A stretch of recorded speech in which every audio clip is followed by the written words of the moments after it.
Captain தொலைக்காட்சியின் பிற்பகல் செய்திகள். செய்திகளை வழங்குவதற்காக உமாய் சிவகுமார். முக்கிய செய்திகள். கேப்டன் விஜயகாந்துடன் மக்கள் நல கூட்டணி தலைவர்கள் சந்திப்பு.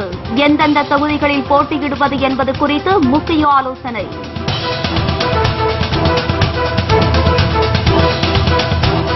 முதல் கட்ட பிரச்சாரத்தை கும்மிடிப்பூண்டியில் இருந்து இன்று துவக்குகிறார் கேப்டன் விஜயகாந்த். தேமுதிக மக்கள் நல கூட்டணி வேட்பாளர்களுக்கு ஆதரவு திரட்டுகிறார்.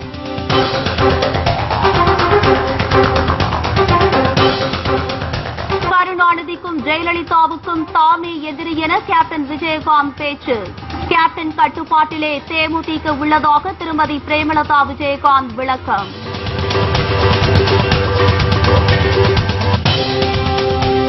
ஆறுமுகம் கொண்ட தேமுதிக மக்கள் நல கூட்டணிக்கு இனி ஏறுமுகம்தான் என எல்.கே. சுதீஷ் பேச்சு. மே 23ஆம் தேதி மதுரையில் கேப்டன் விஜயகாந்த் முதலமைச்சராக பதவியேற்பது உறுதி எனவும் நம்பிக்கை.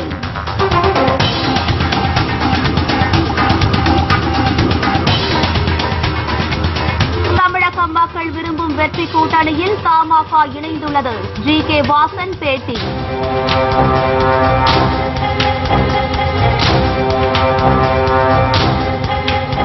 மருத்துவ படிப்புகளுக்கு அகில இந்திய பொது நுழைவுத் தேர்வு நடத்த அனுமதி. உச்சநீதிமன்றம் உத்தரவு.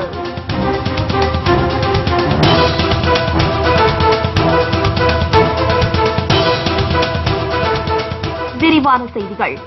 கேப்டன் விஜயகாந்தை மக்கள் நல கூட்டணி தலைவர்கள் இன்று சந்தித்து பேசினர். சென்னை கோயம்பேட்டில் உள்ள தேமுதிக தலைமை கழகத்தில் நடைபெற்ற இந்த சந்திப்பில் தேர்தலில் எந்தெந்த தொகுதிகளில் போட்டியிடுவது என்பது தொடர்பாக ஆலோசனை நடத்தப்பட்டதாக கூறுகிறார் நமது செய்தியாளர் வேல்முருகன். அவர் தரும் கூடுதல் தகவல்களை தற்போது காணலாம். தேமுதிக மக்கள் நல கூட்டணியின் தற்போது தொகுதி பங்கீட்டுக்கான பேச்சுவார்த்தை தேமுதிக தலைமை கழகத்தில் நடைபெற்று வருகிறது. குறிப்பாக தேமுதிக மக்கள் நல கூட்டணி இதுவரைக்கும் மிகப்பெரிய அளவிலே வளர்ச்சியை பெற்ற ஒரு புரட்சிகரமான ஒரு கூட்டணியாக அமைந்திருக்கிறது. தேசிய முற்போக்கு திராவிட கழகத்தினுடைய நிறுவன தலைவர் கேப்டன் விஜயகாந்த் அவர்கள் முதல்வர் வேட்பாளராக அறிவிக்கப்பட்டதற்கு பின்னதாக தற்போது தமிழகத்தில் மிகப்பெரிய ஒரு எழுச்சியை இளைஞர்கள் மத்தியிலும் அதே போல புதிய வாக்காளர்கள் மத்தியிலும் அதே போல மிகப்பெரிய அளவிலே இருக்கக்கூடிய இந்த மாற்று சக்திகள் எனக்கூடிய அனைத்து வாக்காளர்களுக்கும் இது மிகப்பெரிய ஒரு வரப்பிரசாதமாக அமைந்திருக்கிறது. இதற்கான தற்போது இந்த தொகுதி பங்கீடு, அதாவது தற்போது 104 தொகுதிகளில் தேமுதிக போட்டியிடுகிற இடங்களும் அதே போல மதிமுக தலைமையில் 29 இடங்களிலும் தமாக தலைமையில் 26 இடங்களிலும் அதே போல விடுதலை சிறுத்தைகள் கட்சிகள் மற்றும் கம்யூனிஸ்ட் கட்சிகளுக்கு தலா 25 தொகுதிகள் ஒதுக்கப்பட்டிருக்கிறது. இந்த ஒட்டுமொத்த தொகுதிகளும் எந்தெந்த தொகுதிகளில் எந்தெந்த கட்சிகள் போட்டியிடுவது என்கின்ற தரப்பாக தற்போது அந்த தொகுதி சம்பந்தமான பேச்சுவார்த்தைகள் தேமுதிக தலைமை கழகத்தில் நடைபெற்று வருகிறது. இதுவரைக்கும் இல்லாத அளவிற்கு மிகப்பெரிய ஒரு மாற்று சக்தியாக தேசிய முற்போக்கு திராவிட கழகமும் தமாக மக்கள் நல கூட்டணியும் தற்போது அமைந்திருப்பது மிகப்பெரிய ஒரு வரவேற்பை பெற்றிருக்கிறது. அதே போல இந்த தொகுதி பங்கீடிலும் மிகப்பெரிய அளவில் சுமூகமான பேச்சுவார்த்தை நடைபெற்று வருகிறது. இந்த பேச்சுவார்த்தையினுடைய முடிவிலே இந்த தொகுதிகள் எந்தது என்பதை குறித்து முழு அறிவிப்புகள் வெளியாகும் என்று எதிர்பார்க்கப்படுகிறது. தற்போது இந்த கூட்டணி பேச்சுவார்த்தையில் அனைத்து தலைவர்களும் தற்போது பங்கேற்று இருக்கிறார்கள். இந்த பேச்சுவார்த்தை தொடர்ந்து நடைபெற்று வருகிறது. மோனிஷா, தேமுதிக மக்கள் நல கூட்டணி வேட்பாளர்களை ஆதரித்து இன்று முதல் தமது முதல்கட்ட பிரச்சாரத்தை கேப்டன் விஜயகாந்த் துவக்குகிறார். தமிழக சட்டப்பேரவை தேர்தல் மே 16ஆம் தேதி நடைபெறுகிறது. இத்தேர்தலில் தமிழக அரசியல் வரலாற்றில் முன்னெப்போதும் இல்லாத வகையில் திமுக மற்றும் அதிமுகவுக்கு மாற்றாக கேப்டன் விஜயகாந்தை முதலமைச்சர் வேட்பாளராக முன்னிறுத்தி தேமுதிக மக்கள் நல கூட்டணி களம் இறங்குகிறது. மாணவர்கள், மாற்றம் வேண்டுபவர்கள், விவசாயிகள், தொழிலாளர்கள் என பல்வேறு தரப்பிலும் இருந்து இந்த கூட்டணிக்கு நாளுக்கு நாள் ஆதரவு அதிகரித்து வருகிறது. இந்நிலையில் தேமுதிக மக்கள் நல கூட்டணி வேட்பாளர்களை ஆதரித்து தமது முதல் கட்ட பிரச்சாரத்தை கேப்டன் விஜயகாந்த் இன்று துவங்குகிறார். திருவள்ளூர் கிழக்கு மாவட்டத்திற்கு உட்பட்ட கும்மிடிப்பூண்டி, பொன்னேரி, மாதவரம், திருவொற்றியூர் ஆகிய தொகுதிகளில் போட்டியிட உள்ள தேமுதிக மக்கள் நல கூட்டணி வேட்பாளர்களை ஆதரித்து கும்மிடிப்பூண்டி பேருந்து நிலையம் எதிரில் இன்று அவர் பேருரை நிகழ்த்துகிறார். அவரும் வரும் 17ஆம் தேதி வரை பல்வேறு இடங்களில் கேப்டன் பிரச்சாரம் மேற்கொள்ள உள்ளதாகவும் இதில் கூட்டணி கட்சிகளை சேர்ந்தவர்கள் திரளாக கலந்து கொள்ள வேண்டும் என்றும் தேமுதிக தலைமை கழகம் கேட்டுக் கொண்டுள்ளது. தேர்தல் கூட்டணி வைக்க 1500 கோடி பணம் வாங்கியதாக எழுந்த குற்றச்சாட்டை மறுத்துள்ள கேப்டன் விஜயகாந்த், ஜெயலலிதாவுக்கும் கருணாநிதிக்கும் தாமே எதிரி என்று தெரிவித்துள்ளார். காஞ்சிபுரம் மாவட்டம் மாமண்டூரில் தேமுதிக மக்கள் நல கூட்டணி சார்பில் பிரம்மாண்டமாக நடைபெற்ற தேர்தல் சிறப்பு மாநாட்டில் அலைக்கடலென திரண்டிருந்த மக்கள் மத்தியில் எழுச்சியுரையாற்றிய கேப்டன் விஜயகாந்த், கருணாநிதிக்கும் ஜெயலலிதாவுக்கும் தாமே எதிரி என்றார். ஆனால் மு.க.ஸ்டாலினுக்கு அவரும் அவரது எண்ணங்களும் தான் எதிரி என்று கூறினார். மதுவிலக்கு விவகாரத்தில் ஜெயலலிதா கபட நாடகம் ஆடுவதாகவும் கேப்டன் விமர்சித்தார். மக்கள் அளித்த பதவியை மதித்தே சட்டசபையில் தாம் அமைதியாக இருந்ததாகவும் அவர் கூறினார். தேர்தல் கூட்டணி வைக்க 1500 கோடி பணம் வாங்கியதாக எழுந்த குற்றச்சாட்டை திட்டவட்டமாக மறுத்த கேப்டன், தங்கள் கூட்டணி வெற்றி கூட்டணி என்றும் நல்லவர்கள் வெல்வது நிச்சயம் என்றும் நம்பிக்கை தெரிவித்தார்.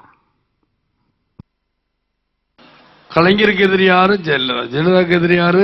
கலைஞர். 2 பேருக்கு எதிரி யாரு? விஜயகாந்த். 2 பேருக்கு யார் எதிரின்ற விஜயகாந்த். மு.க.ஸ்டாலினுக்கு எதிரி அவருக்கு அவரே தான். அவருடைய எண்ணங்களும் அவருடைய இதுதான் அவருக்கு அவரே இது. இவர் சொல்றாரு, யாரு? ஜெயலலிதா சொல்லுவோம், நான் டாஸ்மாக் கடை அடுத்த இடம் வந்தா நான் மூடிடுறேன், இந்த இடம் முடுங்களேன். எவ்வளவு கத்துனாங்களே அண்ணன் வைகோ அவர்களும் விடுதலை சிறுத்தைகள் தலைவர் இவரும் தொல் திருமாவளவன் ஐயாவும் கத்துன, நானும் தான் கத்துனேன், எல்லாரும் தானே கத்துனோம். கத்தி இறந்தாரே ஒருத்தர் சசி பெருமாள், அவருக்காக கூட குரல் கொடுத்தேன், என்னாச்சு? ஆனா எல்லாருமே சொல்றாங்களாம் இந்த மாதிரி அடுத்த இடம் படிப்படியா குறைக்கிறேன். அத்தவ சனாதன் அவர்கள் சொன்னார்கள், ஏன் அத்தான் அப்படின்னு நான் சட்டசபையில் பேசும்போது என்ன சொன்னாங்கன்னா, ஏன்னா எனக்கே பயம் இல்லை, எனக்கு எம்எல்ஏ நீங்க கொடுத்து உங்களுக்காக தான் நான் இருக்கிறேன், நீங்க கொடுத்த பதவி துச்சமா நினைக்க கூடாதுல்ல, அதனாலதான் நான் கம்மல் இருந்தேன். அந்த இதுக்கு ஏன் கையெழுத்து போடுறாரு நீங்க எல்லாம் எழுதும் போது கூட நான் சும்மா இருந்தேன். இன்னைக்கு அது விளக்கம் சொல்ல, கையெழுத்து போடுறதா இல்லாட்டி அதையும் தின்றுவாங்கல்ல இவங்க, ஏமாத்தி திருடிட்டாங்கண்ணா. யார் திருடுவார்கள்? ஆட்சியாளர்கள் திருடிட்டாங்கண்ணா. எனக்கு காரு நான் ஒப்படைச்சேன், எதிர்கட்சி தலைவர் காரு எனக்கு வேணாம், நீ என்னையா நீ வச்சுக்கிய அப்படின்னு எல்லாரும் எடுத்துட்டு போனேன், எல்லாம் எடுத்துட்டாங்க. இது வரைக்கும் நாங்கள் எந்த காரும் எந்த பழமும் உடனே எதிர்கட்சி தலைவர் பிடுங்குறாங்களா, பிடிக்கிட்டு போங்க. இன்னைக்கு காலகட்டத்தில் இன்னைக்கு நாங்கள்லாம் சேர்ந்திருக்கோம், கூட்டணி எதுக்காக சேர்ந்திருக்கோம்? நல்ல ஆட்சி அமையணுங்கிறது தானே. மக்களுக்கு ஏதாவது நல்லது பண்ணுங்க, நல்லவர்கள் எல்லாம் நல்ல லட்சியம் வெல்வது நிச்சயம். நாங்கள்லாம் ஒன்று சேர்ந்திருக்கோமே எதற்காக என்பதை நீங்கள் பார்க்க வேண்டும். பிரம்மாண்டமாக நடைபெற்ற இந்த மாநாட்டில் 6 கட்சிகளை சேர்ந்த லட்சக்கணக்கான தொண்டர்கள் மட்டுமின்றி மாற்றம் வேண்டும் என நினைக்கும் புதிய இளைஞர்களும் பங்கேற்றனர். இதனால் காணும் இடமெல்லாம் மக்கள் தலைகளாக காட்சியளித்ததால் குலுங்கியது மாமண்டூர். இந்த மாநாடு தமிழக அரசியல் வரலாற்றில் புதிய சகாப்தத்தை படைத்துள்ளதாக அரசியல் விமர்சகர்கள் தெரிவித்துள்ளனர். தேமுதிக தமது கட்டுப்பாட்டில் இல்லை என திருமதி பிரேமலதா விஜயகாந்த் விளக்கம் அளித்துள்ளார். மாமண்டூர் மாநாட்டில் பேசிய அவர், தேமுதிகவில் இருந்து விலகியவர்கள் தம்மீது சுமத்திய குற்றச்சாட்டுகளுக்கு மறுப்பு தெரிவித்தார். கோடிகளுக்கு ஆசைப்பட்டவர்கள் கேப்டனோ தாமோ இல்லை என்று ஆவேசம் தெரிவித்த அவர், கேப்டனின் கட்டுப்பாட்டில்தான் தேமுதிக இருப்பதாக விளக்கம் அளித்தார். தேசிய முற்போக்கு திராவிட கழகத்தில் இருந்து சென்ற சிலர் தங்களுடைய சுயநலத்திற்காக ஒரு வார்த்தை நம்ம வாயிலிருந்து வர வரைக்கும் தான் அதற்கு நாம் எஜமான். அந்த வார்த்தை நம்ம வாயிலிருந்து வெளியே வந்துட்டா அந்த வார்த்தை நமக்கு எஜமான் என்பதை மறந்து இன்னைக்கு தங்கள் கற்பனை சக்திக்கு அப்பாற்பட்டு தங்கள் மனசுல தோன்றதையெல்லாம் பேசும் ஒரு முட்டாள்களாக தான் என் கண்ணுக்கு தெரிஞ்சாங்க. நான் ஏன் இதை சொல்கிறேன் என்பதை நல்லா புரிஞ்சுக்கங்க. என்ன சொல்றாங்க? கேப்டனும் நானும் பல ஆயிரம் கோடி இன்றைக்கு ஆளும் ஜெயலலிதா கிட்ட இருந்து வாங்கி கொண்டு மக்கள் நல கூட்டணியிலே இணைந்து விட்டோம் என்று வாய் கூசாமல் போய் சொல்றாங்க. உறுதியாக சொல்கிறேன் மக்களே, கேப்டனோ நானோ எங்கள் கழகத்தினரோ கோடிகளுக்கு என்றைக்கும் அடிபணிய மாட்டோம். கோடிக்கணக்கான மக்கள் இதயத்தில தான் நாங்கள் இடம் பிடிப்போம். ஏன் கேப்டனும் சரி, அண்ணன் ஜி.கே. வாசன் அவர்களோ இல்ல மற்ற தலைவர்களோ கொஞ்சம் தங்களை அட்ஜஸ்ட் பண்ணி இருந்தா இன்னைக்கு பல ஆயிரம் கோடி வாங்கி இருக்கலாம், பல சீட்டை வாங்கி இருக்கலாம். ஆனா யாருடைய எண்ணத்திலும் காசோ பணமோ சீட்டோ பதவியோ இல்லையே. தமிழ்நாட்டையும் தமிழக மக்களையும் முன்னேற்றியே தீர வேண்டும் என்ற ஒரே உறுதிதான் தெரிந்ததே ஒழிய இங்கு காசு பணம் எங்கு வந்தது? கடந்த 50 ஆண்டு கால அதிமுக திமுக ஆட்சி காலத்தில் தமிழக வாழ்வாதார பிரச்சினைகள் நிறைவேற்றப்படாமல் புறக்கணிக்கப்பட்டதாக தெரிவித்தார். மதுவிலக்கு படிப்படியாக நடைமுறைப்படுத்தப்படும் என்ற ஜெயலலிதாவின் வாக்குறுதி ஏமாற்று வேலை என்று விமர்சித்தார். தேமுதிக மக்கள் நல கூட்டணியில் இடம்பெற்றுள்ள தலைவர்கள் கரைப்படையாத கரங்களுக்கு சொந்தக்காரர்கள் என்றும், ஆனால் திமுகவும் அதிமுகவும் அதை பற்றி பேச முடியுமா என்று கேள்வி எழுப்பினார். கேப்டன் தலைமையில் கூட்டணி ஆட்சி அமைவது உறுதி என்றும் அப்போது அவர் சூளுரைத்தார். ஆறுமுகம் கொண்ட இந்த தேமுதிக மக்கள் நல கூட்டணிக்கு இனி ஏறுமுகம்தான் என்று கழக இளைஞர் அணி செயலாளர் LK சுதீஷ் தெரிவித்துள்ளார். மாமண்டூர் மாநாட்டில் பேசிய அவர், திமுக மற்றும் அதிமுக கட்சிகள் மக்கள் விரோத ஆட்சியை நடத்தியதாக குற்றம் சாட்டினார். இவ்விரு கட்சிகள் எப்படிப்பட்டவை என்பது தொடர்பாக ஒரு குட்டி கதையை கூறி விளக்கிய LK சுதீஷ், இந்த மக்கள் விரோத கட்சிகளை தேமுதிக மக்கள் நல கூட்டணி விரட்டியடிக்கும் என்றார். 6 முகம் கொண்ட இந்த கூட்டணிக்கு இனி ஏறுமுகம்தான் என்றும் அவர் கூறினார். மேலும் 140 தொகுதிகளில் இந்த கூட்டணி அமோக வெற்றி பெற்று மே 23ஆம் தேதி மதுரையில் கேப்டன் விஜயகாந்த் முதலமைச்சராக பதவியேற்பது உறுதி என்று LK சுதீஷ் அப்போது நம்பிக்கை தெரிவித்தார். கிட்டத்தட்ட ஒரு வருஷத்துக்கு முன்னாடி நம்முடைய தோழர், என்னுடைய அன்பு சகோதரர் அண்ணன் திருமாவளவர்கள் வந்து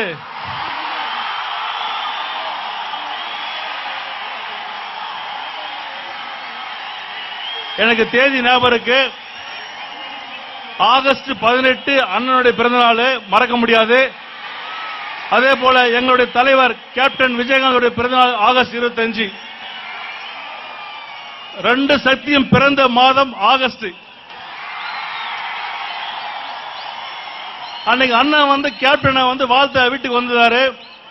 அப்ப என்னோட கை பிடிச்சு, தமிழகத்தினுடைய அடுத்த முதல்வர் நம்முடைய கேப்டன் வரணும் அப்படின்னு ஆசைப்பட்டாரு. முதல் அவருதான். அத வந்து அவர் சாதாரண சொல்ல, மனசார சொன்னாரு. அது சொல்லும் போது எனக்கு அப்படியே புல்லரிச்சது. கிராமத்தில் பாத்தீங்கன்னாக்கா ஆட்டு மந்தை இருக்கும். ஒரு ஆடு, நான் சின்ன கிராமம், வேலூர் மாவட்டம் குடியாத்தத்துல சின்ன கிராமம், செம்மேடு கிராமத்தில் நாங்க பிறந்து வந்தோம். எங்க கிராமத்தில் வந்து ஆடு மந்தை இருக்கும். ஆடு மந்தை. அந்த மந்தையை வந்து பாக்குறதுக்கு அந்த கிராமத்துல இருந்து டெய்லி ஒரு ஆள் போனோம் அதை பாக்குறதுக்கு. அது அப்படி வந்து ஒரு நாள் போகும்போது அங்க போனாக்க ஒரு ஆடுகள், நிறைய ஆடு இருந்தது. அப்ப பாத்தீங்கன்னா ஒரு ஓநாய் வந்து அங்க இருக்கிற ஆடுகள் எல்லாம் சாப்பிட்டு இருந்தது. அதை பார்த்த அந்த மனிதர் அதை விரட்டுறாரு. விரட்டிட்டு போறாரு, வெளியே போறாரு. திரும்பி அதை விரட்டி அடிச்சுட்டு திரும்பி வராரு. அப்ப பாத்தீங்கன்னாக்கா நரி பாத்தீங்கன்னா ஆடு அடிச்சு சாப்பிட்டு இருக்கு. அந்த நரியை மீண்டும் அதை அடிச்சு துரத்துறாரு. மறுநாள் பாத்தீங்கன்னாக்கா இன்னொரு நபர் வராரு.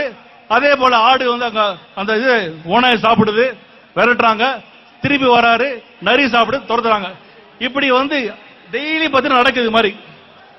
அப்ப அந்த ஊர்ல எல்லாம் பேசுறாங்க, ஓனாயும் நரியும் ஒழிக்கணும்னாக்கா நீங்க எல்லாம் ஒண்ணு சேரணும், ஒண்ணு சேர்ந்தாதான் அதை அடிக்க முடியும் அப்படின்னு. அப்ப எல்லாம் சேர்ந்து பேசுறாங்க. அப்போ இதுக்கு மேல வந்து தனித்தனியா போனோம்னாக்கா நடக்காது. நம்ம எல்லாம் ஒன்னா சேர்ந்து ஓனாயும் நரியும் ஓட வைப்போம்னு. உங்களுக்கு புரிஞ்சிருக்கும். ஓனாய் என்றது அதிமுக, நரி என்றது திமுக. இதை காப்பாற்ற வந்து வேற யாரும் இல்ல. இதுல பாத்தீங்கன்னாக்கா நம்ம ஆறுமுகம் நீ சேர்ந்து மக்களை காப்பாத்து இருக்காங்க. இன்னிலிருந்து நமக்கு ஏறுமுகம் தான்.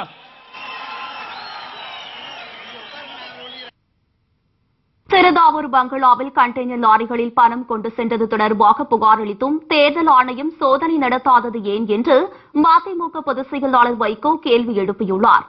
சொத்து குவிப்பு வழக்கில் ஜெயலலிதா மீண்டும் சிறை செல்ல வாய்ப்புள்ளதாக கூறிய அவர் 2G ஊழல் வழக்கில் ஸ்டாலினுக்கு மிகப்பெரிய பங்கு உண்டு என்றும் குற்றம் சாட்டினார். சிறுதாவூர் பங்களாவில் இவ்வளவு பணத்தை கொண்டு வச்சிருக்காங்க. 2 கண்டெய்னர். தம்பி மல்லை சத்யா தான் நமக்கு உடன் தகவல். மின்னல் வேகத்தில் 10 லாரி பணம். என் மேல கேஸ் போட்டிருக்கீங்க. ப்ரூவ் பண்ணலன்னா 3 வருஷம் ஜெயிலுக்கு அனுப்பலாம். நான் கவலைப்படல. சோதித்தீர்களா ராஜேஷ் லக்கானி? கலெக்டர் எஸ்பி கிட்ட கேட்டீங்க, அவங்க ஜெயலலிதாவின் எடுபிடிகள். அந்த கலெக்டர் எஸ்பியும் போலீஸ் எதுக்கு போச்சு? சிறுதாவூர் பங்களாவில் இருக்க பணத்தை பாதுகாக்க போச்சு. பணத்தை நாளைக்கு பட்டுவாடா பண்ண போலீஸ் கூட வரும், 108ல வரும், எஸ்பி கார்ல வரும். இது நடந்தது.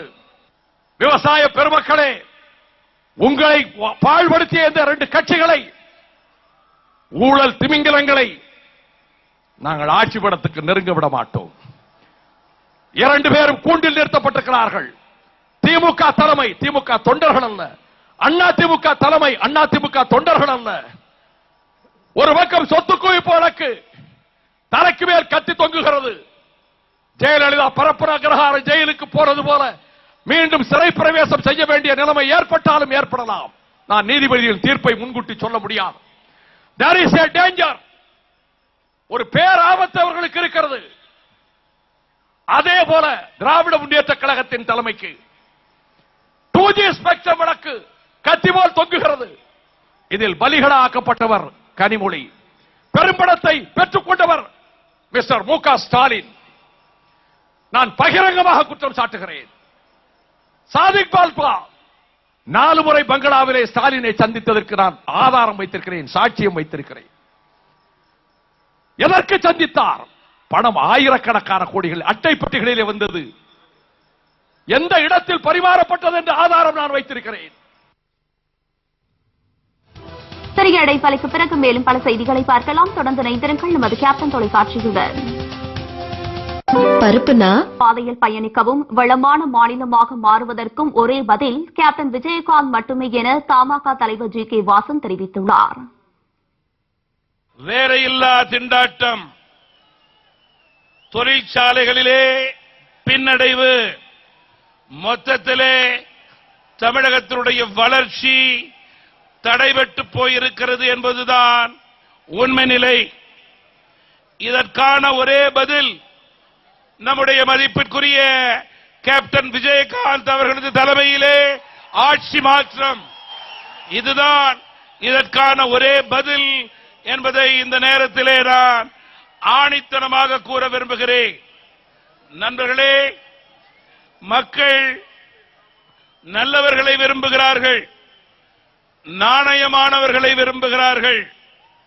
இந்த மேடையிலே அமர்ந்திருக்கும் தலைவர்கள் நல்லவர்கள், நாணயமானவர்கள், வல்லவர்கள், நேர்மையானவர்கள், உண்மையானவர்கள், சித்தாந்தவாதிகள், செயல் வீரர்கள், விவேகமும் வேகமும் கொண்டவர்கள். இன்னும் சொல்லப் போனால் தமிழகத்தை ஆளக்கூடிய 100% தகுதி பெற்ற தலைவர்களே இங்கே அமர்ந்திருக்கின்றார்கள்.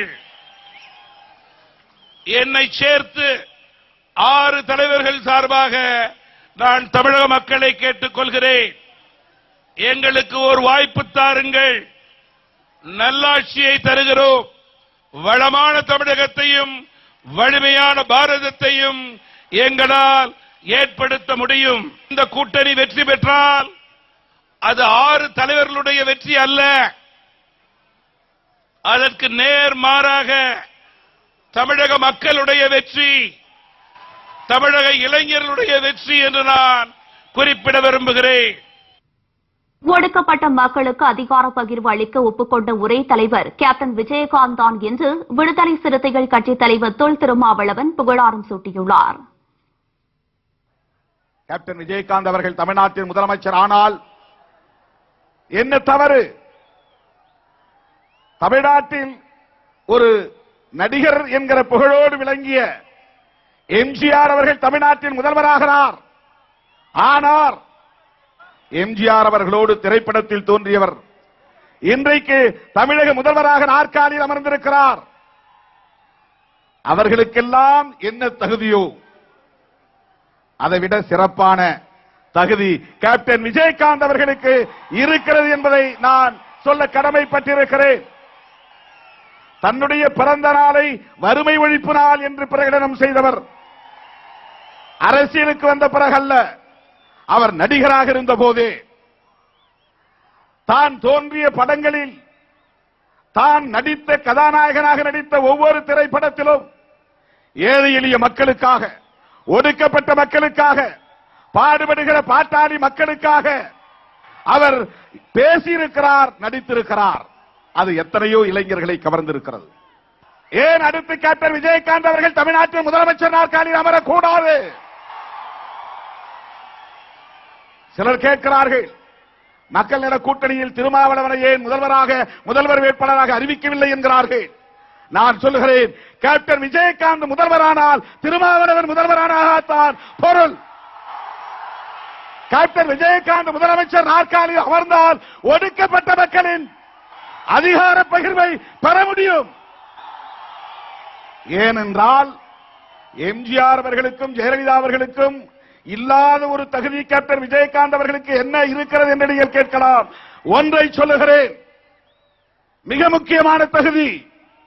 தமிழ்நாட்டில் மக்கள் நல கூட்டணி முன்மொழிந்திருக்கிற கூட்டணி ஆட்சி அமைப்பதற்கு கேப்டன் விஜயகாந்த் அவர்கள் முன்வந்திருக்கிறார். எம்ஜிஆர் இதற்கு உடன்பட்டதில்லை. ஜெயலலிதா அம்மையார் இதை பற்றி பேச மாட்டார். கலைஞர் அவர்கள் இதற்கு உடன்பட மாட்டார். ஆனால் தமிழ்நாட்டில் முதலாக ஒரு கூட்டணி ஆட்சி அமைப்பதற்கு ஒத்துக்கொண்டவர் நம்முடைய கேப்டன் விஜயகாந்த் அவர்கள். மக்களுக்காகவே நான் என்று கூறும் ஜெயலலிதா ஊழல் பணத்தில் கோடிக்கணக்கில் சொத்துக்களை சேர்த்து வைத்துள்ளது ஏன் என்று மார்க்சிஸ்ட் கம்யூனிஸ்ட் கட்சியின் மாநில செயலாளர் ஜி ராமகிருஷ்ணன் கேள்வி எழுப்பியுள்ளார். இந்த கூட்டணி வெற்றி பெற்றால் ஆணவ படுகொலையை தடுக்க தனி சட்டம் இயற்றப்படும் என்று குறிப்பிட்ட அவர், தமிழகத்தில் இருந்து ஊழல் கட்சிகளான அதிமுக, திமுக கட்சிகளை அகற்ற வேண்டும் என்று கேட்டுக் கொண்டார். முன்னேற்ற கழகம் தோற்று அது தோற்கடிக்கப்பட்டு தாங்கள் ஆட்சிக்கு வரவேற்று துடிக்கக்கூடிய திராவிட முன்னேற்ற கழகத்தை பொறுத்தவரையில் எந்த வகையிலும் ஊழலில் அண்ணா திராவிட முன்னேற்ற கழகத்திற்கும் திராவிட முன்னேற்ற கழகத்திற்கும் எந்த வேறுபாடும் கிடையாது. நமது அணி ஆட்சிக்கு வரும், ஊழல் சட்டத்தை கொண்டு வருவோம். சட்டத்தை கொண்டு வருவது மட்டுமல்ல, ஊழல் செய்து சம்பாதித்த சொத்துக்களை பறிமுதல் செய்வதற்கு நடவடிக்கை எடுப்போம் என்பதை இந்த கூட்டத்தின் கடமைப்பட்டிருக்கிறேன். விவசாயிகள் அம்மையார் ஜெயலலிதா 2011ஆம் ஆண்டு தேர்தலுக்கு வெளியிடுகிற போது என்ன சொன்னார் தெரியுமா? அண்ணா திராவிட முன்னேற்ற கழகம் ஆட்சிக்கு வந்தால் நாங்கள் விவசாயிகளுடைய தேர்தல் அடைப்போம், விவசாய அபிவிருத்தி அடைப்பதற்கு பாடுபடும் என்று சொன்ன 5 ஆண்டு கால ஆட்சியில் செய்தார்களா? செய்ய முடிந்ததா? ஒன்றை மட்டும் சுட்டிக்காட்ட கடமைப்பட்டிருக்கிறேன். தமிழகத்திலே கரும்பு விவசாயம் என்று வருகிறது உங்களுக்கு தெரியாதல்ல. கடந்த 2011ஆம் ஆண்டு அவர் ஆட்சிக்கு வருகின்ற போது சர்க்கரை உற்பத்தி என்பது 21 லட்சம் டன். 5 ஆண்டுகளுக்கு பிறகு 2015ஆம் ஆண்டு சர்க்கரை உற்பத்தி என்பது 14 லட்சம் டன்னாக 7 லட்சம் டன் என்பது சர்க்கரை உற்பத்தி குறைந்திருக்கிறது. உற்பத்தி குறைந்தது மட்டுமல்ல, கரும்பை உற்பத்தி செய்யக்கூடிய விவசாயிகளுக்கு கிட்டத்தட்ட 2000 கோடி ரூபாய் அரசு ஆலைகளா அல்லது தனியார் ஆலைகளா 2000 கோடி ரூபாய் அங்க பற்றாக்குறை அங்கே பாக்கி வைக்கப்பட்டிருக்கிறது.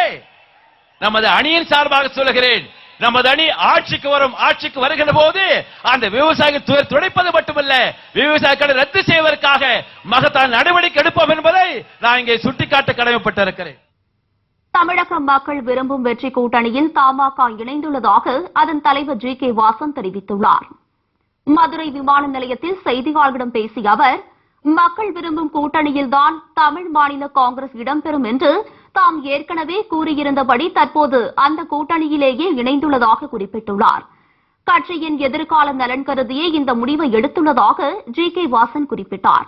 இருப்பினும் இந்த கூட்டணி முடிவை ஏற்றுக்கொள்வது அவரவர் விருப்பத்தை பொறுத்தது என்றும் தலைமை எடுக்கும் முடிவை தொண்டர்கள் ஏற்றுக்கொள்ள வேண்டும் என்றும் கேட்டுக் கொண்டார்.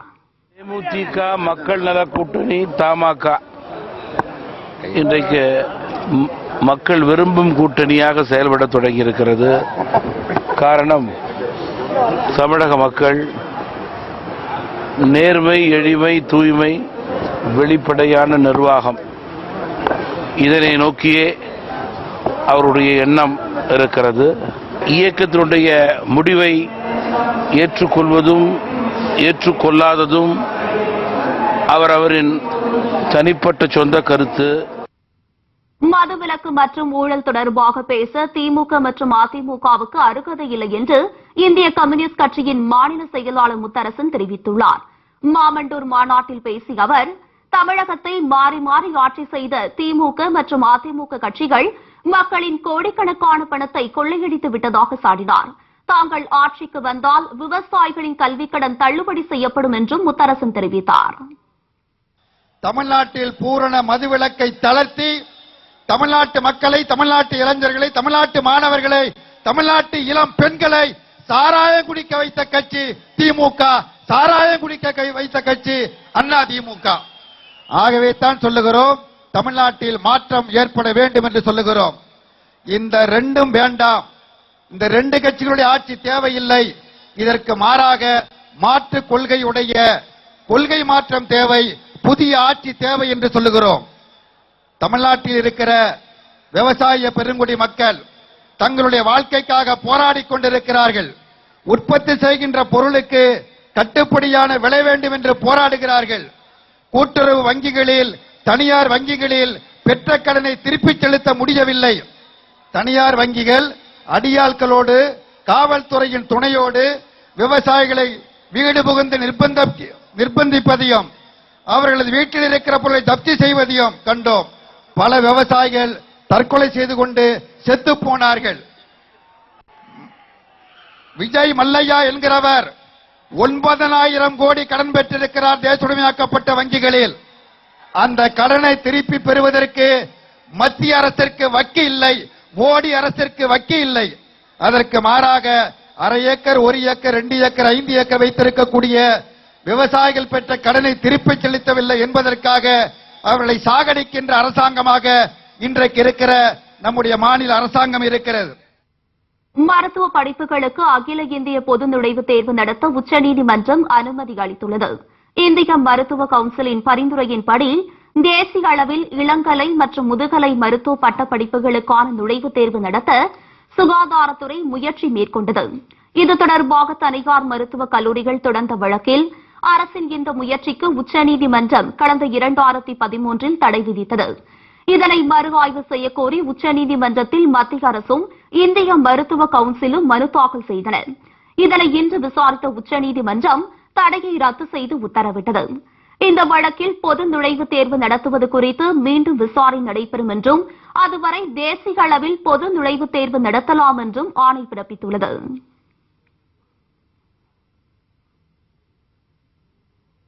இத்துடன் இந்த செய்தி தொகுப்பு நிறைவடைகிறது. உண்மை செய்திகளை உள்ளதுக்குள்ளபடி உடனுக்குடன் தெரிந்து கொள்ள தொடர்ந்து இணைந்திருங்கள் நமது கேப்டன் தொலைக்காட்சியுடன். வணக்கம்.